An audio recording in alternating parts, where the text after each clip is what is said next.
नमस्कार, एनडीटीवी की चुनावी चौपाल में आपका स्वागत है। आपके साथ मैं हूं दीपक मिश्रा। और मध्य प्रदेश में देखिए, विधानसभा चुनाव का बिगुल बज चुका है। बहुत चंद दिन बचे हैं। 17 नवंबर को वोटिंग होना है। महिलाओं से लेकर यूथ से लेकर किसानों से लेकर बुजुर्गों से लेकर हर आम तबके को राजनीतिक दल साधने की कोशिश कर रहे हैं। लेकिन मध्य प्रदेश 2023 के विधानसभा चुनाव में एक जो बड़ा इंपॉर्टेंट फैक्टर, जो एक बड़ी महत्वपूर्ण भूमिका अगर कोई वोटर निभाएगा, तो वो वर्ग है यूथ का, युवाओं का।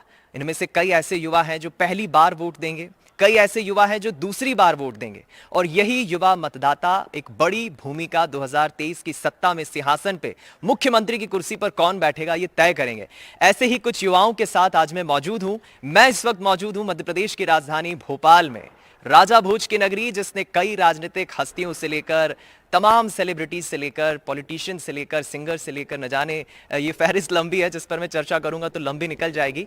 तो इस वक्त मैं मौजूद हूं एक ऐसे ही राजधानी भोपाल के यूथ आइकन्स के साथ। मैं कहूं कि यंग माइंड्स हैं, ये यंग मास्टरमाइंड्स हैं जो तय करते हैं मध्य प्रदेश की राजनीति। ये आने वाले कल के पत्रकार हैं। इनमें से कई सेलिब्रिटीज भी बनेंगे, कई बड़ी हस्तियां भी बनेंगे। देश के चुनावी और मध्य प्रदेश के खासतौर पर विधानसभा चुनाव को लेकर ये युवा क्या सोच रखते हैं, चुनावी चौपाल में आज हम बात करेंगे। आप देख सकते हैं मेरे साथ ये मुस्कुराते हुए, खिलखिलाते हुए ये जो नौजवान हैं, ये जो चेहरे हैं, इनसे हम जानने की और बातचीत करने की कोशिश करेंगे 2023 के विधानसभा चुनाव को लेकर, मध्य प्रदेश की सियासत और राजनीति को लेकर ये क्या मत रखते हैं। सबसे पहले यहीं से हम शुरुआत करते हैं। दोस्त, क्या नाम है आपका? मेरा नाम कार्तिकेय पांडे है। कार्तिक, बहुत सुंदर नाम है आपका। मुझे ये बताइए, सबसे पहले हम बीजेपी कांग्रेस में ना जाते हुए बेसिक सवाल, पॉलिटिक्स को लेकर मैं कई युवाओं से जब सवाल पूछता हूं तो मैं पाता हूं कुछ युवा पॉलिटिक्स को बिल्कुल पसंद नहीं करते, दे हेट पॉलिटिक्स।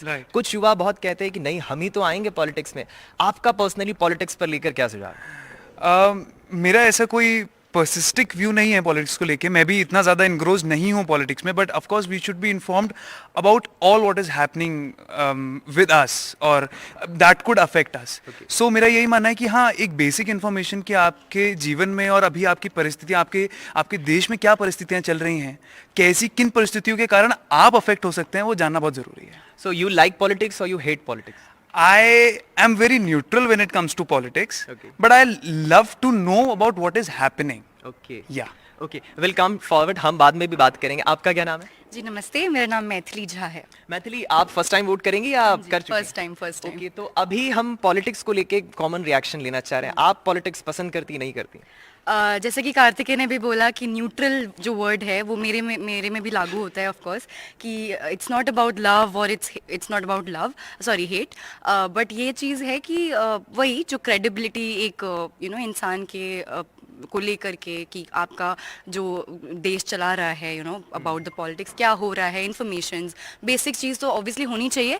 बट मैं हेट भी नहीं बोलूँगी, but I am not really keen towards this topic when it's come to politics. What do you think, ये माइंडसेट आता कहाँ से, सोच आती कहाँ से? ये कौन कहता है कि politics is like a gutter, मुझे पसंद नहीं? ये कौन लोग है? ये सोच आती कहाँ से? मुझे लगता है कि एक सबके माइंडसेट पे डिपेंड करता है कि कौन कैसे सोचता है। किसी को बहुत ज़्यादा नेगेटिव लगता है कि ये सब मिलावटी है और ये सब नहीं, ये लोग बहुत स्क्रिप्टेड चीज़ कर रहे हैं। But on the other hand बहुत सारे यूथ्स ऐसे भी हैं जिनको लगता है कि नहीं, it is happening for the good thing. नहीं, ये अच्छा कर रहे हैं, दिस नेता is very good and doing the best for this state और द कंट्री। तो आपको कभी फॉर एन एग्जाम्पल ऐसे पॉसिबल नहीं है, बट सोचने में क्या जाता है, नायक फिल्म की तरह एक दिन का मुख्यमंत्री बनाया जाए, आप बनेंगी? नहीं, बिल्कुल नहीं बनना चाहूंगी मैं। चलिए, हम अभी कॉमन रिएक्शन ले रहे हैं यूथ की। आपका नाम? अनुराग विश्वकर्मा। अनुराग, पॉलिटिक्स पसंद करते हैं आप? पॉलिटिक्स देखिए, पसंद ना पसंद करना कोई ये टॉपिक नहीं हुआ, क्योंकि सबकी अपनी अपनी पसंद होती है। मैं ना ही कोई प्रॉपर पसंद करता हूँ, ना ही नापसंद करता हूँ। नहीं, आपका ये जवाब मुझे कंफ्यूज करा है। आप बताइए ना, आप करते हैं नहीं करते? हाँ, कह लीजिए कि हाँ, करता हूँ पसंद। ओके। क्योंकि जैसे जो लोग कहते हैं कि पॉलिटिक्स गटर है, गटर क्यों है? क्योंकि जो नए यूथ हैं, नए युवा हैं, वो ऐसा सोचते हैं। अगर हम ऐसा न सोचकर हम खुद उसमें इन्वॉल्व हों, उसकी तरफ रुझान हमारा बढ़े, हम सही खुद उसमें पॉलिटिक्स से जुड़ें और खुद काम करें उसमें अच्छा, तो वो गटर ना होकर सही भी होगा। चलिए, हम अच्छी चीज ही बना सकते हैं। आपका नाम बताएं। देश दीपक द्विवेदी। क्या बात है देश दीपक, मुझे ये बताइए, चुनाव आते हैं, फिर नेता आते हैं, वादे करते हैं, फिर कुछ वादे पूरे भी होते हैं, कुछ अधूरे रह जाते हैं। पॉलिटिक्स को लेकर आप क्या सोचते हैं एज ए यूथ? जी, मेरा मानना ये है कि राजनीति में सबको इतनी रुचि तो अवश्य होनी चाहिए कि आने वाले चुनावों में आपको किसे अपना नेता चुनना है, इसकी समझ आपको हो। इसलिए राजनीति सबको पढ़नी चाहिए, समझनी चाहिए और रुचि रखनी चाहिए। इतनी रुचि रखें कि आपको किसे वोट देना है, आपको इसकी जानकारी रहे। तो मैं ये तो नहीं पूछूंगा आप किसे वोट देंगे, लेकिन आप जिसे भी वोट देंगे आपका माइंडसेट क्लियर है? आप क्या सोच के या एक क्लियर माइंडसेट के साथ आप वोट देंगे? आपका माइंडसेट क्लियर है इस पर?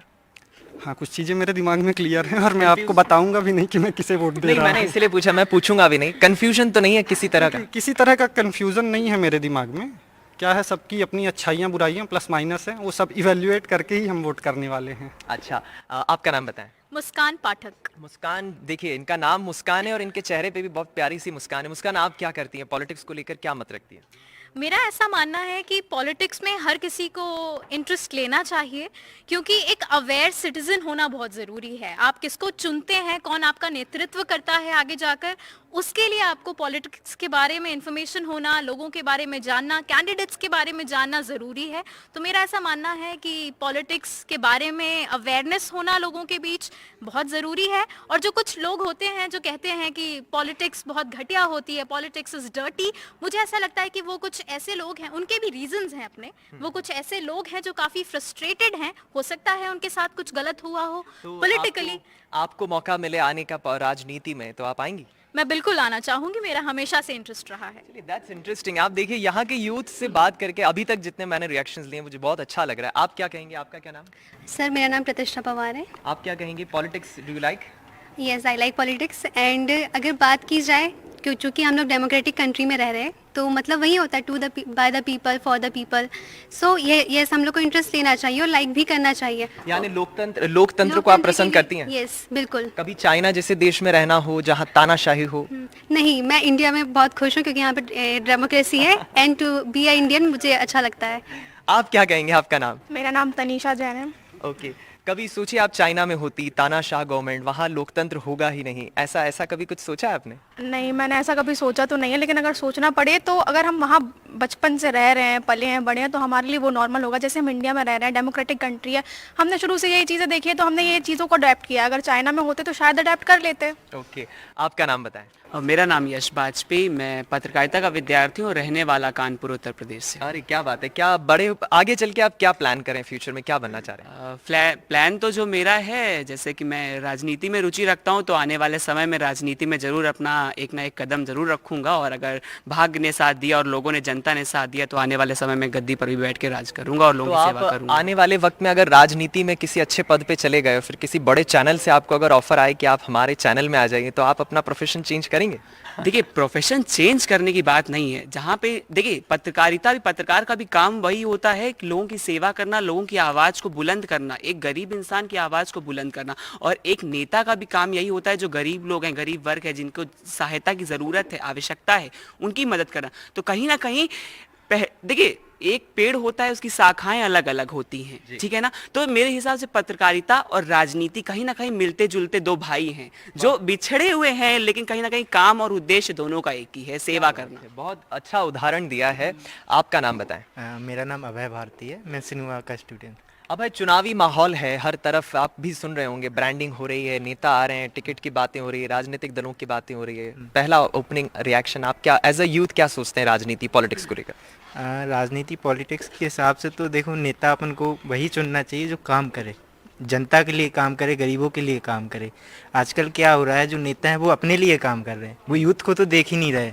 हमारे यहाँ सबसे बड़ा मुद्दा है बेरोजगारी और स्किल्स।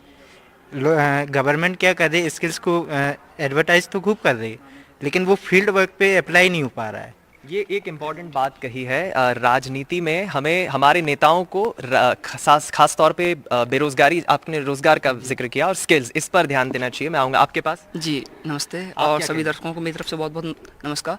मेरा नाम आदित्य बरुआ है, मैं यहाँ पर मास्टर्स एनएमटी का छात्र हूँ और मूलतः मैं कानपुर ओटावा उत्तर प्रदेश का रहने वाला हूँ। ओके, मुझे ये बताइए कि राजनीति को लेकर मैं अब एक सवाल आप थोड़ा बदलता हूँ, कॉमन रिएक्शंस मैंने ले लिए हैं। आपके पास दो विकल्प है, आपको राजनीति में जाके देश के विकास में अपना योगदान देना है और बीइंग आईएएस अफसर या एक एमपीपीएससी की तैयारी करके आपको इस तरह से कुछ तैयारी करना है। दो विकल्प में से आप किसके पास जाएंगे? हालांकि मैं चूंकि अभी सभी लोगों ने बोला तो मैं सभी के उत्तर सुन रहा था और आपने जो प्रश्न पूछे वो प्रश्न से भी अवगत हूँ कि राजनीति यानी क्या, और राजनीति में बुरा भला दलदल वगैरह सब कुछ क्या। मैं कहना चाहता हूँ मालूम क्या है, ये सब हमारी बेसिक अंडरस्टैंडिंग है। राजनीति को हम एक ऐसा क्यों समाज को एक ऐसा आईना बना दिया कि राजनीति यानी वो सर्वे सर्वा बाकी सब उसके नीचे आते हैं। ये सब चार स्तंभ होते हैं, मीडिया होती, न्यायपालिका होती, राजनीति हुई, सब कुछ बनाया किस लिए गया? ऑल द सभी इसका मेन पर्पज है कि इंसान एक सुचारू रूप से अपना जीवन जी सके, उसको लेकर सब विधा बनाई गई है। राजनीति यानी कहीं ना कहीं समाज में जो हम सब लोग जी रहे हैं, हमारी जो व्यवस्था उसको सुचारू रूप से समाज में हो उसको व्यवस्थित करने के लिए राजनीति बनाई गई है। आपने बोला बेरोजगारी, हमने बोला ये क्या कहते हैं पढ़ाई, ये सब है क्या? हम क्या हर चीज़ से अवगत नहीं है कि बैंक में जाते हैं तो हमें पता है कि ये काम नहीं होने वाला है, हम उसके ऊपर आप आवाज़ नहीं उठाते और हमें पता है कि वो चीज़ नहीं होने वाली है। इन द लास्ट क्योंकि हमारे साथ के भी जो लोग हैं उनको भी पता है कि यार उस काम को हमें रिलैक्स इसलिए करना है जस्ट बिकॉज वो गवर्नमेंट जॉब है तो हमें वहाँ से रिलैक्सेशन मिल जाएगा। हम सब चीज़ से अवगत हैं, लेकिन प्रॉब्लम क्या ना, इस समाज में हर किसी व्यक्ति को केवल अपने आप को सुपरफिशियलिटी देनी होती है, अपने आप को सर्वोच्च दिखाना होता है, चाहे वो राजनीति हो, चाहे वो एक्टिंग फील्ड हो, चाहे वो मीडिया हो, चाहे वो डॉक्टर हो। ऑल द मोस्ट सभी फील्ड में हम लोग अपने आप को हाईलाइट करना चाहते हैं। उसलिए ये सब बातें हमारी जैसे 26 जनवरी के दिन सारे सबको देशभक्ति होती है, लेकिन सारी देशभक्ति तब आती है 26 जनवरी के दिन। उसके बाद सब भूल जाते हैं क्या देश में चल रहा है क्या नहीं चल रहा है। पानी बचाओ अभियान तब याद आता है जब कोई जल दिवस बनाया जाएगा उस दिन। उसके बाद हम लोग खुद पानी में डाल देते हैं। एक्चुअली इस देश में सबसे ज़्यादा भावनात्मक रूप से ज्ञान देना सबसे भरे पड़े हैं, लेकिन एक्चुअली में उसको लॉजिकली अप्लाई करने वाला कोई नहीं। लोग बोलते दलदल, अरे क्या दलदल, क्या नैरेटिव, किस बात का नैरेटिव? सबको पता है राजनीति करने के लिए हम अपने घर में रुपया भरना पड़ेगा और पता ऊपर से जो आ रहा है हमारे पास खजाना रुपया आ रहा है वो समाज में नहीं देंगे, हम अपने पास बचेंगे तो राजनीति करनी पड़ेगी। उन्हें ये भी पता है कि अपनी फैमिली को कोई मेंबर है जिसको अगर टिकट देनी है वो मेरे से आगे निकल जाएगा तो उसको बिना बता मुझे पहले टिकट लेनी पड़ेगी, तो हो गया ना दलदल। किसी भी चीज़ में अपने आप को, चाहे पढ़ाई का क्षेत्र है, मीडिया क्षेत्र है, कोई बच्चे ऐसे हैं जो कभी क्लास ले रहे होंगे, बोल के आए होंगे आज मैं नहीं आ रहा हूँ, क्या वो दलदल नहीं है क्या? या वो झूठ बोल के आगे नहीं बढ़ रहे हैं क्या? हर चीज़ में पॉलिटिक्स होती है। पॉलिटिक्स का मतलब क्या है? किसी दूसरे व्यक्ति को विचार के द्वारा नहीं, चतुराई से आगे निकल जाना, दूसरा विकल्प बना लेना, वो पॉलिटिक्स होती है। मैं समझता हूँ कि बहुत गंभीर बात कही है इन्होंने। एज ए यूथ इन्होंने बहुत अच्छी बात की तरफ ध्यान आकर्षित किया है कि कुछ बातें हम खास मौक़ों पर ही तीसरी करके चले जाते हैं, उसे हम ठीक से इम्प्लीमेंट अमली जामा नहीं पहना पाते हैं। ये भी एक बहुत बड़ी बात है, इस पर हमें खास तौर पर ध्यान देना चाहिए। आपका नाम? जी नमस्कार, मेरा नाम पंकज शर्मा है। चुनाव को लेकर क्या सोच रहे हैं? अभी मध्य प्रदेश में चुनाव है, पहली बार वोट डालेंगे? जी नहीं, मैं दूसरी बार वोट डालूंगा। तो किसे डालेंगे तो नहीं पूछेंगे, बट जिसे डालेंगे उसको लेकर आपका माइंडसेट क्लियर है? हाँ जी, माइंडसेट क्लियर है। ओके, और पॉलिटिक्स को लेकर क्या सोच रहे हैं? पॉलिटिक्स को लेकर के ये तो खैर हमारे लोकतंत्र की सुंदरता है, हमारे देश की सुंदरता है। और सबसे बड़ी बात, ये चुनाव हमें क्या सिखाता है? 5 साल में चुनाव होता है, यदि हमने एक बार गलती कर दी तो वो रिपीट करने की नौबत ना आए, इसलिए 5 साल बाद चुनाव किए जाते हैं। तो यदि हमने गलती से यदि किसी गलत व्यक्ति को हमने नेता बना दिया है तो उसे गिरा दो। लोकतंत्र में बहुत ताकत है, जनता में बहुत ताकत है, बस उसे जागरूक होना चाहिए। अपनी एक वोट की कीमत समझनी चाहिए। मैं देखता हूँ वोट के समय जब वोटिंग होती है तो बहुत से लोग कहते हैं अरे हम वोट डालने नहीं जाएंगे, हमें नेता नगर से क्या मतलब है। अच्छा। पर इस वजह से यदि कोई अच्छा व्यक्ति होगा, वो वहाँ पे चुनाव लड़ रहा है, पर ये अच्छा बुरा तय कौन करेगा? हम देखते हैं कुछ लोग मिलते हैं कि केजरीवाल साहब जब आए थे तो बहुत अच्छी बातें की थी, अब केजरीवाल जी के खिलाफ खूब बातें होने लगी हैं। जी ये तो देखिए, आप देखिए मीडिया बिल्कुल पारदर्शिता का खेल खेल रही है। वो केजरीवाल जी आए थे, ईमानदार चला रहे थे। मनीष सिसोदिया जी है, संजय जी हैं, वो सभी कह रहे थे ईडी मेरा क्या बंगाल लेगी, क्या बंगाल लेगी। अब देखिए जेल में पड़े हुए हैं। चलिए मैं लौटूंगा, आपका नाम बताएं। उदयवीर सिंह। आपका कमल का फूल या हाथ का पंजा, क्या पसंद है? मैं ये तो बताना नहीं चाहूँगा, बट मुझे ये पता है मैं किस पे वोट करना चाहता हूँ। बट अच्छा। राजनीतिक पार्टियाँ जो हैं वो सभी बहुत गंदी हैं। जिस टाइप से हम अपने घरों में कोई अनयूज सामान जो होता है वो उसमें डस्टबिन में या गोदाम में डाल देते हैं, उसी टाइप से जब हम किसी में कोई काम नहीं कर पाते हैं तो राजनीति में चले जाते हैं। अच्छा। तो ये एक गटर टाइप सा हो गया है राजनीति।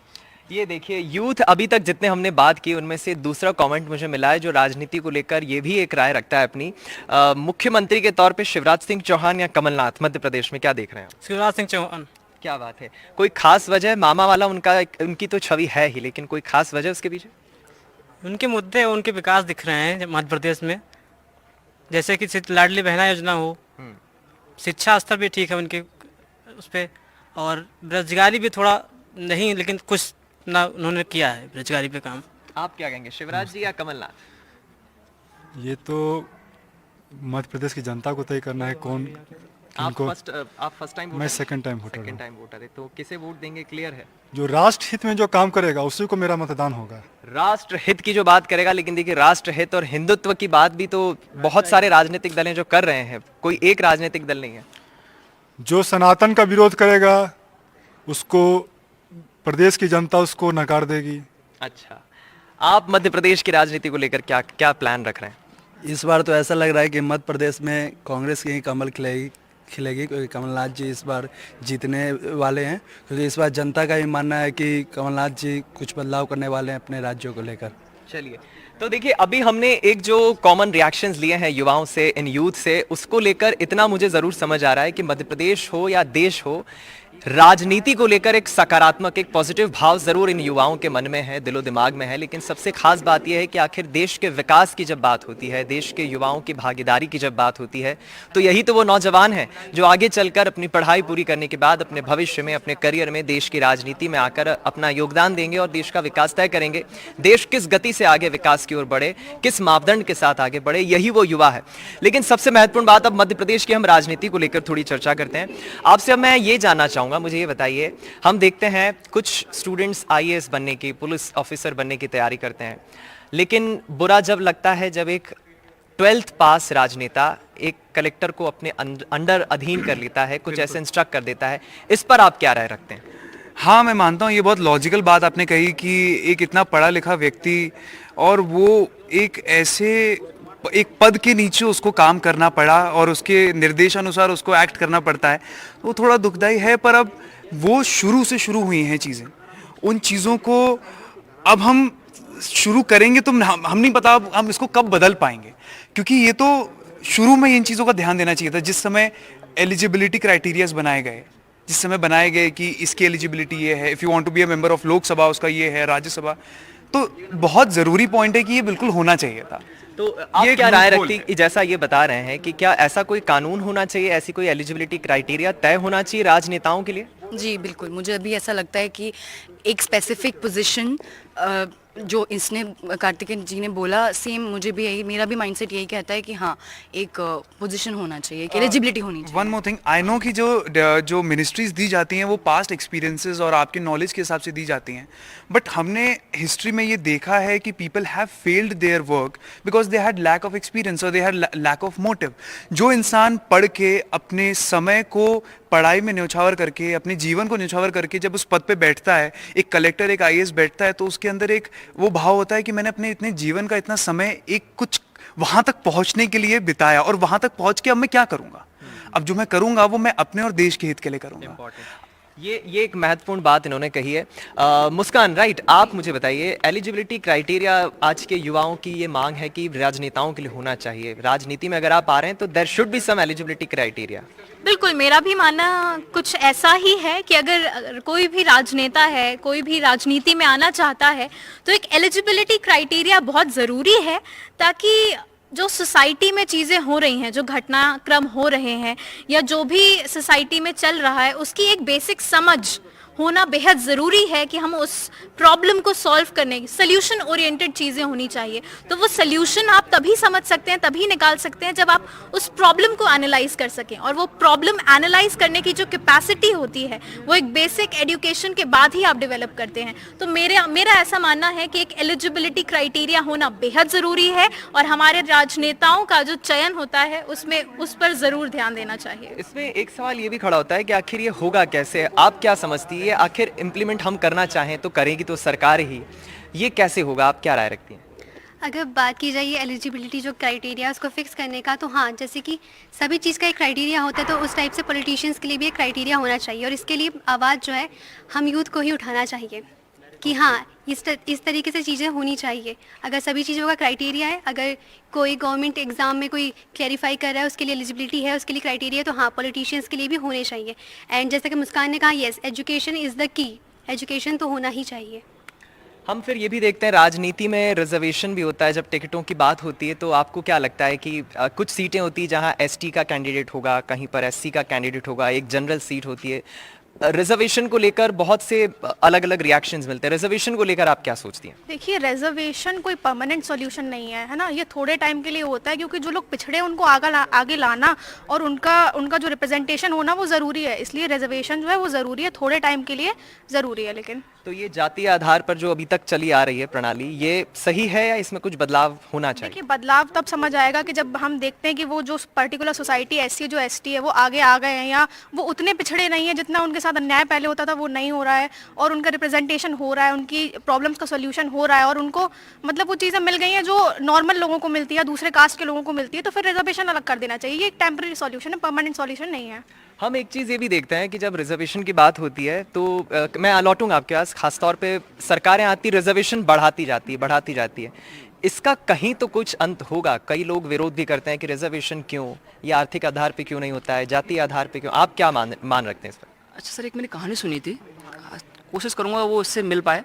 एक मुर्गा है, मुर्गा को पालना चाह रहे हैं लेकिन साथ ही साथ उसका खर्चा पानी पूरा नहीं दे पा रहे, तो मुर्गा अभी खूब तंदुरुस्त है तो उसके काबू में नहीं आ रहा मालिक के, तो क्या कर रहे हैं, मुर्गे के पहले पंखों को उखाड़ा जा रहा है, सारे पंख उखाड़ दिए।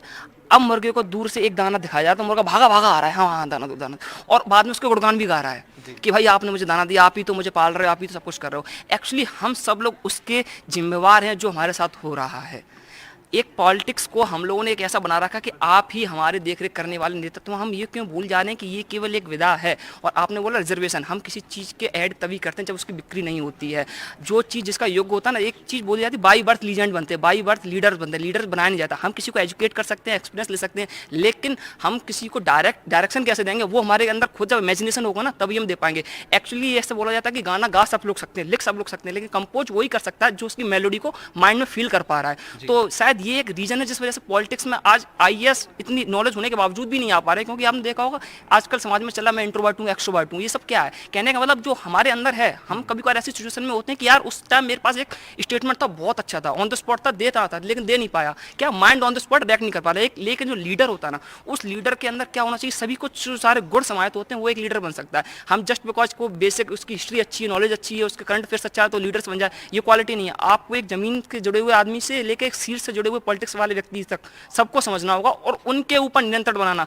एक नॉर्मल फैमिली को चलाने में, एक पूरे फैमिली में कितने वाद विवाद होते हैं हम सब परिचित है उसमें, ठीक है। इसीलिए शायद उसमें हम लोग बोलते हैं अपने सीनियर सिटीजन से जाकर डिसीजन लेंगे। वहाँ पर अपने देश में हर दिन ऐसी ऐसी घटनाएं होती हैं जिसको लेकर आम जनता के अगर इमोशंस के अकॉर्डिंग काम किया जाए ना, तो पाकिस्तान ने एक बम फेंका तो वो तो परमाणु बम की डिमांड करती है, वहाँ पर अगर इन्होंने बलात्कार किया तो वो तो पूरा घर को तबाह करने की बात करती है। तो ये क्या है, इसमें इमोशंस, लॉजिकली, प्रैक्टिकली और बहुत ज़्यादा चतुराई, कुटिलता, इस सभी का समावेश जिसके अंदर होगा ना, वो एक लीडर बन सकता है। इसीलिए शायद मैं कहना चाहूँगा कि हम सब में मौजूद यहाँ पर कोई ना कोई एक विषय में मर्मज्ञ होगा, लेकिन राजनेता बनने के लिए हमें हर किसी भावनाओं को पढ़ना आना चाहिए, समझना आना चाहिए, तभी बन सकते हैं। बहुत महत्वपूर्ण बात आपने कही है। और देखिए, खासतौर पे अभी तक जितने हमने रिएक्शंस देने की कोशिश की है, बहुत अच्छे अच्छे कमेंट्स भी यहाँ पर मिल रहे हैं। मध्य प्रदेश के चुनाव को लेकर मुख्यमंत्री शिवराज सिंह चौहान अभी वर्तमान में हैं, एक है पूर्व मुख्यमंत्री कमलनाथ। वादों की, कई ऐलानों की झड़ियां लगी हुई है, कई आरोप भी लग रहे हैं, जनता उनके उसमें भी आ रही है। Being a youth, being a युवा, आप क्या इस पर राय रख रहे हैं? जी, मैं तो ये राय रखना चाहता हूँ कि दिन पे दिन मतलब वो तो अपनी चुनावी लालीपाप तो दे रहे हैं, बट जो अब किसानों के लिए अभी धान वगैरह कट रहा है खेतों में, पराली जलाते हैं तो उनका धुआं खेत से दिल्ली तक पहुंच जाता है। अगर कहीं ओलावृष्टि हो जाए, किसी खेत में आग लग जाए तो वो तहसील लेवल तक भी नहीं पहुंच पाता। क्या ये चुनावी पार्टियों को नहीं उसका मुद्दा उठाना चाहिए? अच्छा, मध्य प्रदेश कितना बदला है, आप क्या मान रखते हैं? मध्य प्रदेश पिछले 10, 15, 20 सालों में कितना बदला है? मैं तो यहाँ का मूलतः रहने वाला नहीं हूँ, बट तो फिर मैंने आपसे गलत सवाल किया। फिर मध्य प्रदेश के यहाँ, मैं तो मूलतः बिहार का रहने वाला हूँ, फिर भी मैं मध्य प्रदेश को बहुत कुछ हद तक यहाँ जाने लग गया हूँ। अच्छा, चलिए, आप कहाँ के हैं? मैं गोंडा यूपी। गोंडा यूपी। तो मुझे आप ये बताइए, आप बिहार के हैं, आप यूपी के हैं, लोकसभा चुनाव भी है 4-6 महीने बाद, इसमें आप क्या राय रख रहे हैं? लोकसभा चुनाव में इंडिया गठबंधन काफी हावी हो रहा है। बोले इंडिया गठबंधन एक मेढक की तरह गठबंधन है। अच्छा। जिसका ना कोई भविष्य है, ना कोई अतीत है, ना कोई वर्तमान है। आपका ये एमपी का इलेक्शन चल रहा है, छत्तीसगढ़ में इलेक्शन चल रहा है, राजस्थान में इलेक्शन होने वाला है। ये कहते हैं कि हम सभी मंच पर आते हैं, दिल्ली पटना कहते हैं हम सब एक मंच पर एक हैं। जब स्टेट की जब बात आती है तो सभी लोग अपने अपने अलग राग अलाप के अलग चुनाव लड़ने लगते हैं। कहाँ इन लोग, इन लोगों का ना कोई गठबंधन है, ये लोग ठगबंधन है। अच्छा, ये देखिए, ये गठबंधन को लेकर भी युवाओं की तरफ से हम कुछ रिएक्शंस ले रहे हैं। आपसे मैं मध्य प्रदेश को लेकर जानना चाहूंगा। मध्य प्रदेश में चूंकि चुनाव है, कई सारे ऐलान पार्टियां कर रही हैं, अब तो आम आदमी पार्टी की भी एंट्री हो गई है। आप इन वादों और ऐलानों को, पार्टियों के ऐलानों को कैसे देख रहे हैं, बीइंग अ यूथ? मैं इस तरीके से देख रहा हूँ कि ये सब एक छलावा है जो केवल चुनाव के टाइम पे किया जाता है सबसे ज़्यादा। अगर आपको फ्री वाइज देना है, जैसे अभी लाडली बहना योजना चली है, तो 1000 रुपये हर मंथ आएंगे। तो 1000 हर मंथ क्या सब महिलाओं को मिल रहे हैं? जो जॉब नहीं करता उनको ही मिल रहा है केवल। इसकी जगह आप ऐसा कर सकते हैं, ऐसा देने की जगह आप कोई ऐसा स्कीम लाएं कि उनका टैक्स कम हो जाए, या फिर उन्हें कोई योजना, जैसे रसोई गैस 1200 का चल रहा है तो 500 का हो जाए, जिससे उनकी आमदनी बढ़े थोड़ा बहुत। क्या आजकल क्या जो बिजली है वो भी फ्री वाइज बोल रहा है, जैसे कांग्रेस बोल रही है कि 100 यूनिट तक हाफ और 200 पे मतलब चार्ज लगेगा, जैसा भी है। तो क्या हम बिजली के रेट कम नहीं कर सकते? अगर हम बिजली के रेट कम कर दें तो हमें ये फ्री वाइज स्कीम देना ही नहीं पड़ेगी ना, टैक्स तो बराबर जाएगा। ये भी एक अच्छा ओपिनियन निकल कर आया है जी। हमारे नेताओं का क्या है कि वो समझते हैं कि जनता बेवकूफ़ है। आज की जनता जो यूथ है वो बेवकूफ़ नहीं है, वो सुन सबकी रही है लेकिन करेगी अपनी। वो फ्री वाइज चीज़ों में नहीं आएगी, वो ये देखेगी कि काम क्या हुआ है। जैसे मामा जी हैं, पिछले 15 सालों से हैं, तो 15 सालों में उन्होंने बहुत काम किया, लेकिन पिछले 5 सालों में उनका जो काम है वो बहुत कम हुआ है। अच्छा, मैं चाहूंगा यहाँ आप लोग जितने यूथ हैं, आप में से मध्य प्रदेश का कौन है? कोई है मध्य प्रदेश का? आप, अच्छा, आप सब लोग मध्य प्रदेश के हैं। तो मुझे ये बताइए, मध्य प्रदेश, आप अभी यूथ हैं, लेकिन पिछले 15-1 सालों में कहते हैं कि बहुत कुछ बदल गया है मध्य प्रदेश। आपने ऐसा महसूस किया है? देखिए, बहुत कुछ तो नहीं बदला है, लेकिन थोड़ा थोड़ा बदला है, ऐसा कह सकते हैं। बहुत कुछ नहीं बदलाव आया, बहुत सारे बदलाव आने ज़रूरी हैं अभी यहाँ पे। तो बीच में 15 महीने के लिए कमलनाथ जी भी आए थे, मुख्यमंत्री बने थे, उन्होंने भी बहुत सारे फैसले लिए। इस पर आप क्या राय रखती हैं? उन्होंने कुछ फैसले ऐसे लिए कि कुछ स्कीम्स जो शिवराज सिंह जी ने चलाई थी वो बंद कर दी थी, जो मुझे सही नहीं लगा। जैसे छात्रों को 25,000 रुपये जो देते हैं, और जो मेधावी वाली स्कीम्स है वो बंद कर दी थी। तो इस टाइप के जो उन्होंने डिसीजंस लिए, मैं उसके फेवर में नहीं हूँ, क्योंकि स्टूडेंट्स को ऐसे स्पॉन्सर करना बहुत ज़्यादा ज़रूरी होता है। ओके, बट वो कमलनाथ जी तो कहते हैं हमने बहुत सारी अच्छी चीज़ें भी निकाली थी, हमने जो गाय सड़कों पे घूमती है उसके लिए हमने गौशालाओं का फैसला लिया, जो मिलावट होती थी खाद्य पदार्थों में उसको लेकर हमने अभियान चलाया। इस पर आप क्या राय रखती हैं? देखिए, सभी अपना बखान तो करते ही हैं, और जब हम बात करते हैं चुनाव की, तो हाँ, 5 साल से जो गलियाँ सोई हुई रहती है वो एकदम से जाग उठती है, और जब उनका इम्प्लीमेंटेशन की बात होती है तो हाँ, सभी अपना बोलबाला सभी बोलते हैं कि हाँ, उस वाली पार्टी ने ये किया था, हमने ये किया था, हमारी ये स्कीम्स थी। अगर कमलनाथ जी की बात की जाए या फिर शिवराज जी की बात की जाए, दोनों पार्टी की बात की जाए, तो जब हम बात करते, लाइक मैं जिस बैकग्राउंड से आती हूँ, फार्मिंग, तो आप जैसे बिजली के इसमें आप जो सुविधाएं दे रहे हैं, ठीक है, बहुत अच्छी बात है। कृषि सिंचाई योजना की बात करें, वो भी ठीक है। अब आप बताइए, जब बात होती है फसल बीमा योजना की, तो उसमें आप किसान को 5 से 6 हेक्टेयर उसके पास ज़मीन है, उसके मुआवजे के रूप में, उसका जो बीमा है उसके रूप में आप उसको 1000 रुपये देते हो, जहाँ पे वो 1 से 1.5 लाख 2 लाख की फसल उगाता है। तो ये क्या है? ओके, अच्छा, मुझे ये भी बताइए, मैं आपसे जानना चाहूँ, आप भी एमपी की हैं जी? ये सरकारें आती हैं जाती हैं, टैक्स बढ़ जाता है, अचानक महंगाई बढ़ जाती है, पर एक चीज़ ये भी देखा जाता है कि कर्जा बहुत ले लिया जाता है। अलग अलग सरकारें आती है, कर्जा ले लेती है। अभी कहा जा रहा है कि मध्य प्रदेश पे बहुत सारा कर्जा है। इस पर आप क्या राय रखती हैं? बिल्कुल, कुछ दिन पहले ही मैं मुख्यमंत्री जी के साथ एक संवाद में बैठी थी, वहाँ पर भी उन्होंने कुछ ऐसा ही बयान दिया था कि कर्जा लेना कोई बड़ी बात नहीं है हमारे लिए, हम बस अपनी बेटियों के लिए कुछ ना कुछ करना चाहते हैं, और वो हम करते रहेंगे। हमें दूसरी पॉलिटिकल पार्टीज काफ़ी क्रिटिसाइज़ करती हैं कि हम कर्जा लेकर अपनी बेटियों को धनराशि दे रहे हैं, स्कीम्स ला रहे हैं, तो वो मुझे नहीं लगता कि मैं कुछ गलत कर रहा हूँ। तो मुझे ऐसा लगता है कि ये फिस्कल डेफिसिट की ओर एक रास्ता है। ऐसा करना बिल्कुल ही गलत है, हमें शायद काम करना चाहिए। कर्जा लेने के बजाय अगर हम ग्राउंड लेवल पे काम करें तो वो ज़्यादा ज़रूरी है। और अगर मैं बात करूं कांग्रेस और बीजेपी की, तो मेरा ऐसा मानना है कि एंटी इनकम्बेंसी का जो सेंटिमेंट है वो काफ़ी ज़्यादा बढ़ गया है। जो युवा वर्ग है वो थोड़ा सा बदलाव चाहता है, और रोटी अगर तवे पर एक ही साइड से रहे काफ़ी देर तक तो वो जल जाती है, तो उसे जलाना नहीं है, पलट देना चाहिए। तो एंटी इनकम्बेंसी के साथ एक नई हमारे दर्शक समझ रहे होंगे मुस्कान जो कहना चाह रही, बातों बातों में उन्होंने बहुत कुछ कह दिया है, समझदार व्यूअर्स हैं। आप क्या राय रख रहे हैं? मध्य प्रदेश में इस बार कहा जा रहा है मेजॉरिटी किसे मिलेगी कोई कह नहीं पा रहा है, बहुत टफ फाइट है, बीजेपी कांग्रेस के बीच बहुत क्लोज फाइट है, क्या लग रहा है? देखिए, चुनाव कौन जीतेगा, सरकार किसकी बनेगी, इन बातों पर तो मैं जाना नहीं चाहूँगा। लेकिन कुछ मुख्य मुद्दे हैं जिसकी ओर किसी की भी सरकार बने उन्हें ध्यान देना जरूरी है। आप अभी भोपाल में हैं, भोपाल में ऐसे संस्थानों में जाइए जहां लोग लोक सेवा आयोग की परीक्षाओं का इंतजार कर रहे हैं, तैयारियां कर रहे हैं। वो पिछले कई वर्षों से रिजल्ट का इंतजार कर रहे हैं और वो हर बार आने वाली परीक्षा दे रहे हैं। आप पटवारी की परीक्षा ले रहे हो, आप ही के किसी नेता के कॉलेज के लोग टॉपर निकल रहे हैं, हालांकि जिनको संभाग, जिले आदि इत्यादि की जानकारी नहीं है ना। और फिर आप कहते हो कि नहीं हम सरकार के लिए काम कर रहे हैं। आप मुफ्त में योजनाएं ला रहे हो। एक कांग्रेस है, उनकी बड़ी नेता आती हैं यहाँ आकर कहती हैं हम छात्रों को स्टाइपेंड देंगे। अरे यार 5 साल के बच्चों को तुम पैसे दे रहे हो, मतलब डायरेक्ट आप उनके माँ बाप को लालच दे रहे हो। आपको लगता है कि ये एक तरह से गुमराह भी होते हैं इससे मतदाता? इससे गुमराह नहीं हो रहे हैं, ये बेवकूफ़ बनाया जा रहा है। मतदाताओं को नेताओं के द्वारा सरेआम पैसे देकर छला जा रहा है, जो बंद होना चाहिए। आप पैसे देकर यार वोट, पहले आप इनडायरेक्ट पैसे देते थे जिसकी कहानियां, फिल्में सब बनती थी।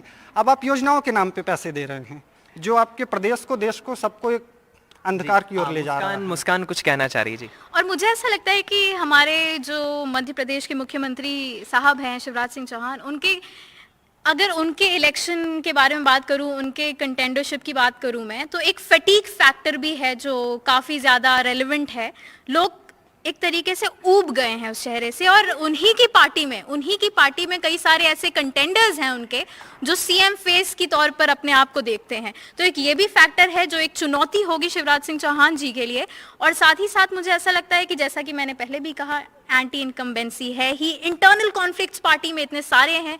सिंधिया जी के साथ जो लोग आए वो भी अब अपनी पेरेंट पार्टी की तरफ लौट रहे हैं। टफ फाइट है, अब मान रही है मध्य प्रदेश में मेजॉरिटी किसे मिल रही है ये कहना बहुत बहुत मुश्किल है। काफी मुश्किल है, नेक टू नेक है, फाइट टफ है। तो यूथ, क्योंकि यूथ भी बहुत बड़ी संख्या में, यूथ किसके साथ जा रहा है इस बार? यूथ भी डिवाइडेड है, यूथ का जो मत है वो भी डिवाइडेड है। मैं भी अपने अंदर पूरी तरीके से क्लियर हूं, जो कि मैं आपको ऑब्वियसली बताऊंगी नहीं, लेकिन मुझे ऐसा लगता है सभी के मन में ये चीज क्लियर है कि किसको हमें वोट देना है, कौन हमारे प्रदेश के लिए एक सही जनप्रतिनिधि है। तो आई होप कि लोग वोट करें, जो हमारा यूथ है वो इस अपॉर्चुनिटी को यूज करे और हमारी सोसाइटी में बदलाव की ओर एक कदम उठाए। Thank you so much. चलिए, मुस्कान ने बहुत अच्छी बात कही है। अब हम इस तरफ आ जाते हैं थोड़ा। मध्य प्रदेश की राजनीति को लेकर क्या कह रहे हैं? मेजॉरिटी किससे मिल रही है, किसके साथ जा रहा है? सर देखिए, किसके साथ अब किसकी सरकार बनेगी किसकी नहीं, ये हम कहने वाले कोई नहीं होते। लेकिन मैं ये कहूँगा कि अपने यहाँ की जो जनता है उसे ये नहीं देखना चाहिए कि कौन सी पार्टी है या कौन से नेता का चेहरा जो है वो है, ये नहीं देखना चाहिए। हमें देखना चाहिए कि हमारे यहाँ प्रदेश का आप छोड़िए, आप अपने यहाँ देखिए बस, आपके यहाँ कौन सी सरकार क्या कर रही है, कौन सी सरकार अच्छा सही काम कर रही है, क्या कौन सी सरकार सुविधाएं दे रही है, नहीं दे रही है, यही सब देख के आप करिए। निश्चित तौर पर इस तरीके से करने से। मुझे ये बताइए किसे वोट दे रहे हैं आप? सर ये तो कोई बताने वाली बात नहीं हुई। हमें ये भोपाल के कुछ युवा हैं जो डिस्क्लोज नहीं कर रहे हैं, ये आप छुपा के रखना चाहते हैं। वोट किसे देना है ये इनका माइंडसेट क्लियर है, बट किसे दे रहे हैं ये बता नहीं रहे हैं ऑन कैमरा। आप क्या कहेंगे जी? मेरा यही कहना है, मैंने मुस्कान जी को भी सुना, उनका ये कहना था कि रोटी एक तरफ से, तो हाँ रोटी एक तरफ से रखी जाएगी तो वो उचित नहीं है, पर आटा तो वही है, तो रोटी बदल दी जाएगी पर आटा तो वही रोटी का रहेगा। और मैं एक चीज़ मानता हूँ, यहाँ पे लोग इतना ओपन अप नहीं है कहने के लिए कि वो किनको वोट देंगे। तो मैं उसको लैक ऑफ कॉन्फिडेंस समझूं या कन्फ्यूजन समझूं या उलझन समझूं या ये समझूं कि वो एक तरफ से डुअल फेस्ड हैं कि अभी कुछ और कहीं कुछ और। मैं क्लियरली बोलता हूँ, जिनको लेके मैं कॉन्फिडेंट हूँ मैं उनको वोट दूंगा। तो किसे दे रहे हैं आप vote? At any cost BJP. Okay, BJP. कोई खास कारण?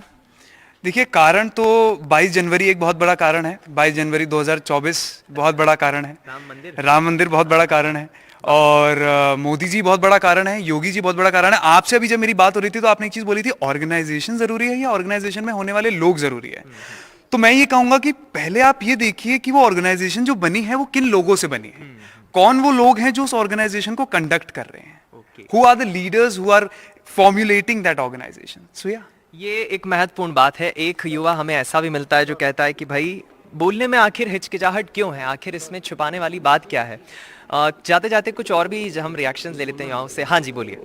पूछिएगा तो नहीं बोलेंगे सर। मैं यही मध्य प्रदेश को लेकर पूछ रहा हूँ, क्योंकि कुछ युवा ऐसे भी हैं जो कह रहे हैं कि भाई बोलने में हिचकिचाहट क्या है, खुल के नाम बताइए। मुख्य शिवराज जी, बीजेपी या कांग्रेस?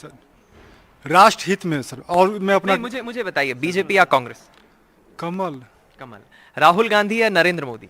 नरेंद्र मोदी भाई साहब जी। अच्छा, आप क्या कहेंगे, कमल का फूल या हाथ का पंजा? कमल का फूल, क्योंकि कांग्रेस बोल रही है कि अगर मेरी सरकार आएगी तो जातिगत आरक्षण में जनगणना जरूर कराऊंगी।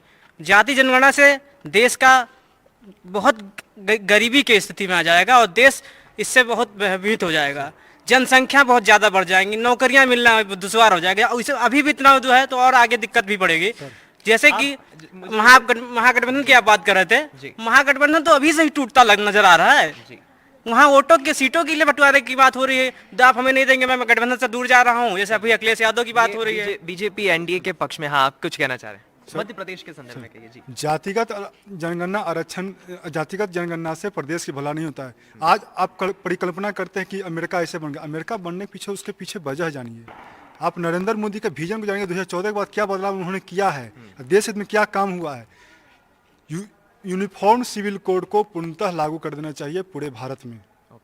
चलिए, ये और रोहिंग्या मुसलमान का जो सबसे बड़ा मुद्दा है, यही इंडिया गठबंधन वाले ये इसका विरोध करते हैं। देश की प्रथम महिला नागरिक द्रौपदी मुर्मू जी को इन्होंने क्या कहा था, मूर्ख कहा था। कि ये किनका अपमान किए, जनजातीय समाज माताओं एवं बहनों का अपमान किया।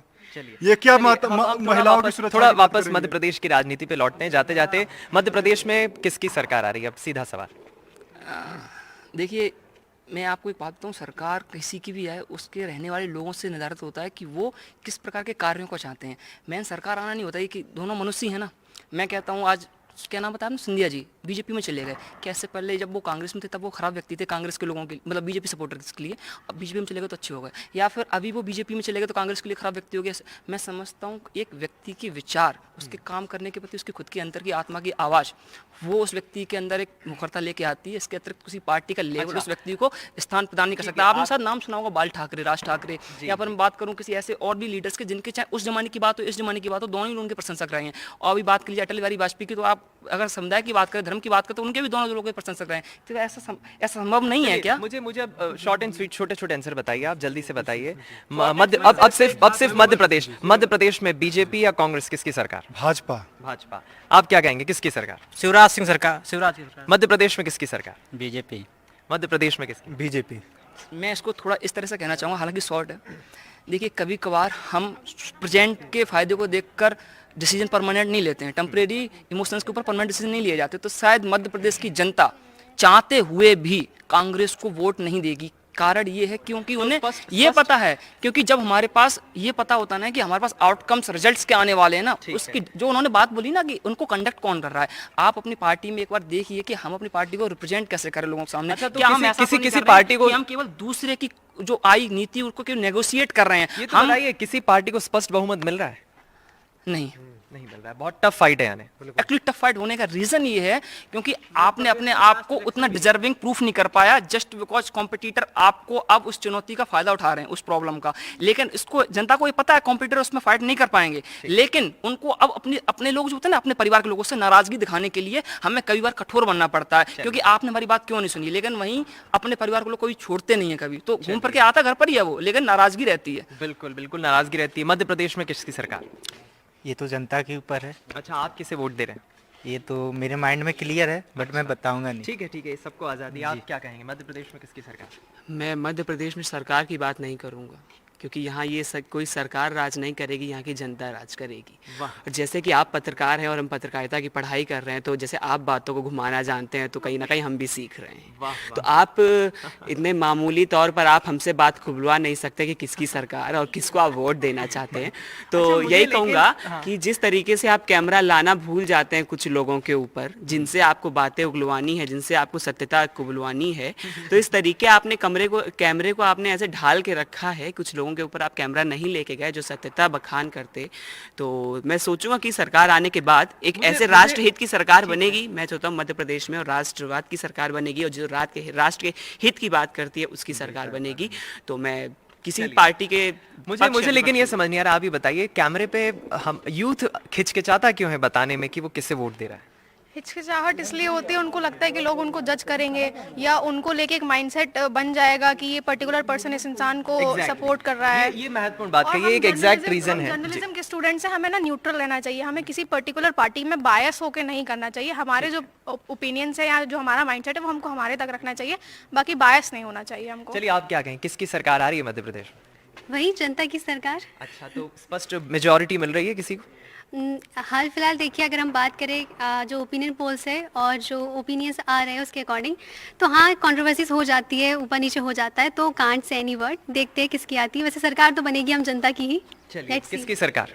सर ये तो जनता तय करेगी किसकी सरकार आनी है किसकी नहीं, और वो फैसला आने के बाद, वोटिंग के बाद फैसला जो आएगा उसमें पता चल ही जाएगा किसकी है। चलिए, मैं समझता हूँ एनडीटीवी के इस चुनावी चौपाल में हमने जो इन यूथ से, इन युवाओं से चर्चा की है, उसमें एक बात खुलकर सामने आई है कि युवा हर विषय से बेबाकी से अपनी राय जरूर रखते हैं, एक स्पष्ट अपना माइंडसेट रखते हैं देश की राजनीति को लेकर, सियासतदानों के, राजनेताओं के बयानों को लेकर, सरकारों के आने और जाने से लेकर, कर्जे से लेकर, वादों से लेकर, ऐलानों से लेकर। लेकिन वोट को लेकर युवा कहीं ना कहीं हिचकिचाता भी है, और वो अपनी, उनकी आज़ादी भी है, वो किसे वोट दे रहे हैं। बातों ही बातों में, इशारों में कई युवा ऐसे भी मिले जिन्होंने बता दिया है कि मध्य प्रदेश में किसकी सरकार आएगी, किसकी बातों में दम है, मध्य प्रदेश में बीजेपी या मध्य प्रदेश में कांग्रेस। लेकिन ये युवा ही मध्य प्रदेश की राजनीति में और देश की राजनीति में आगे चलकर अपनी सहभागिता भी देगा, पार्टिसिपेशन भी देगा, और विकास किस गति से आगे बढ़ेगा, ये इस मध्य प्रदेश ही नहीं देश के युवाओं पर बहुत कुछ निर्भर करता है। आज चुनावी चौपाल में हमने यही सब कुछ जानने की कोशिश की। एनडीटीवी के लिए राजधानी भोपाल से कैमरा पर्सन राजू के साथ मैं दीपक मिश्रा।